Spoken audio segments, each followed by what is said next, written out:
stage for something fundamentally new. The Second Age, order. World War II didn't so much end the Imperial Age as eradicate it.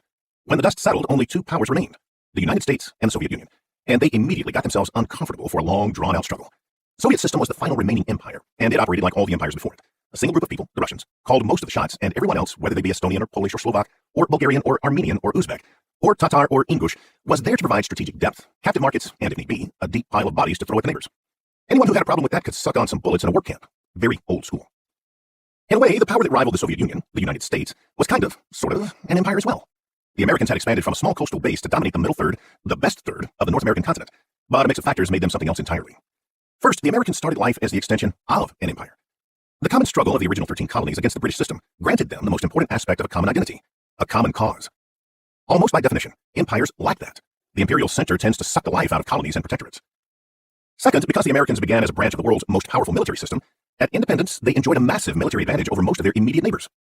Combine that advantage with their resistance to old world diseases, and the natives of North America were all but extinguished, leaving ample room for the new Americans to expand into. Historical revisionists have reevaluated and are reevaluating, and in my opinion should continue to reevaluate, the United States' role in the destruction of the native cultures. But the fact remains that old world peoples cannot even fathom how extraordinarily low the barriers were to the Americans' territorial and economic expansion. The natives' annihilation was so complete, the United States faces little of the internal heartburn of undigested people of imperial systems. Third, that expansion, both in population and geographic terms, muddled the differences among the coastal states of the early nation. 13 distinct identities merged into the interior into something new and more holistic. Within a generation of the end of the War of Independence, the Americans thought of themselves less as citizens of the various states and more as citizens of one of two regions, the North and the South. Fourth, these two regions duked it out in what remains the deadliest conflict in American history in both relative and absolute terms. At war's end, the North was victorious, but rather than purge or subjugate the defeated South, the Northerners reintegrated their defeated brothers into the Union, while simultaneously beginning the long, multifaceted process of incorporating non-whites into the greater whole. This reconstruction was awkward and incomplete and absorbed the bulk of the split country's attention for 3 decades. But despite its, at best, half victories on racial inclusion, it succeeded in both maintaining and expanding America's continuity while simultaneously deepening its economies of scale. By 1900, the United States boasted more arable land, better borders, a better integrated population than any other single self-ruling power, and a larger population than any such power save the decidedly unegalitarian Tsarist Russia. Finally, the Reconstruction success deepened America's cultural integration process, blurring the differences between North and South. To give an idea of just how successful this has become in contemporary times, citizens of the American states of West Virginia, Virginia, and Pennsylvania, states on opposite sides of the Civil War who suffered the most brutal fighting of the conflict, are now most likely to list their ethnic background as American. Such melding is critical. The United States is not an empire. There is no clear political or economic core. New York, California, Texas, and Florida all have very strong ideas about just who is actually in charge. There is no singular region that enjoys preferential treatment. American politics might often be divisive, bitter, loud, rude, annoying, childish, venomous, inane, flabbergasting, willfully ignorant, and unfathomably obtuse. But it is pretty clear it is not Americans' destiny to serve as cannon fodder. Combine that shared identity with fantastically crunchy borders and a truly wonderful gooey center, and post-Reconstruction America isn't simply a fundamentally different sort of political beast. It is the most powerful country on earth. But most powerful does not mean all powerful. When the Americans emerged from Reconstruction, they discovered a world in the midst of a significant military technological upgrade that brought the empires into even greater proximity. New ships could cross oceans in weeks instead of months. New artillery could reach miles. Aircraft would soon debut. America's strategic isolation was being intruded upon. Ultimately, reluctantly, the Americans felt compelled to join in the world wars, the apex of industrialized slaughter. And they really didn't care for what came next. One tender-hearted Joseph Stalin had taken the disaster of a country he'd inherited from Vladimir Lenin's failed economic experiments and used the white-hot fires of brutality and battle to forge a war machine of unparalleled size and power. With an inhuman lust for casualties normally reserved for AI-driven killer robots in post-apocalyptic horror novels, Stalin fueled that machine with millions of Soviet soldiers and then wielded it with sufficient skill and fury to beat back the Nazis inch by bloody inch. GIs had good reason to freak out a bit as they were now facing off against a battle-hardened Soviet force that was literally raping its way through eastern Germany and the German capital. The field of combat did not appeal. The northern European plain is flat and open. The German war machine had charged west and east across it with frightening speed, a speed the Soviets may not have been able to match in their westward assault, but they more than made up for in sheer horror.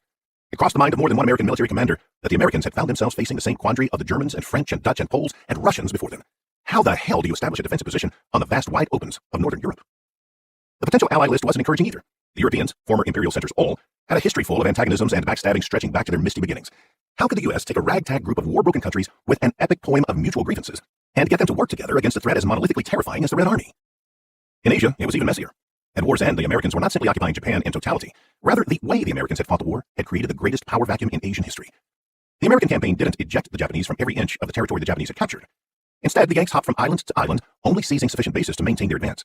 This continued until the Americans could angle themselves into a position where they could concentrate their bombs, industrial in volume, reach, and devastation capacity, upon the home islands.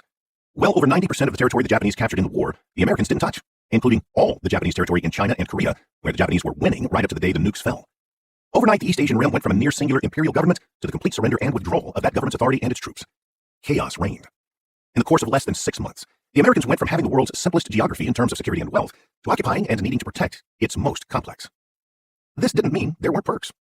At the war's end, the United States floated what was indisputably the most powerful navy in history, while simultaneously the assets of nearly all other historical naval powers, the Japanese, Russian, French, German, Dutch, and Italian, were busy serving as the foundation for new reefs. The single exception of significance, the British Navy, was reduced to acting as an American adjunct. That enabled the Americans to think forward to what pieces of their newly expanded geography of responsibility could be excellent naval bases. But for every new redoubt, there was a quagmire in waiting. For every Great Britain, there was a Fulda Gap.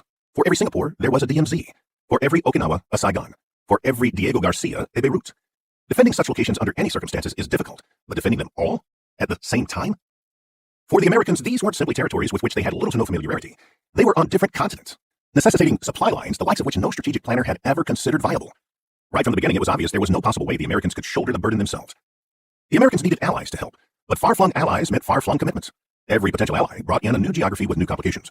The Americans needed a world full of allies if they were to contain and beat back a power as large, determined, and battle-hardened, and ethically unfettered as the Soviets. They needed those allies to be fully motivated, committed to the fight. In that charming way the Americans have of oversimplifying things, the Americans cut the Gordian knot, carpeing the hell out of the deal. The American president, one Franklin Delano Roosevelt, invited everyone to a ski resort in the New England town of Bretton Woods and bribed everyone into joining him in forging a new world. The Americans pledged total physical security for anyone who joined their alliance, protecting them with tanks, troops, ships, and the still under development nuclear umbrella. The Americans used their absolute mastery of the seas to protect any ship from anywhere, transporting any product to any location, and that was just the beginning. Face pirates? No problem. The American Navy would take them out. No more imperial raiding of other countries' commerce. Soviets tried to overthrow your government? No problem. The American Congress would vote you some more reconstruction funds. The Marshall Plan surged forth. Can't get the lights on? No problem. The Americans would ensure you could import coal and oil from anywhere in the world. The Americans would patrol, in force, the Persian Gulf. Can't jumpstart your economy? No problem. The American market, the only market of size to survive the war, was now open to your exports. America's trade deficit was born. Don't trust the American security guarantee? No problem. The Americans would join battle with the Soviets, even at the times and places of the Soviets' choosing, to prove their reliability. Enter the Korean and Vietnam Wars. If you side with the Americans against the Soviets, the Americans will use their military might to protect you, their economic might to subsidize your existence, and, for free, provide you with everything every empire throughout history had ever fought for. For the former empires, it meant more than having access to sea lanes and markets and resources. It meant having access to all sea lanes and all markets and all resources all the time, as if they had decisively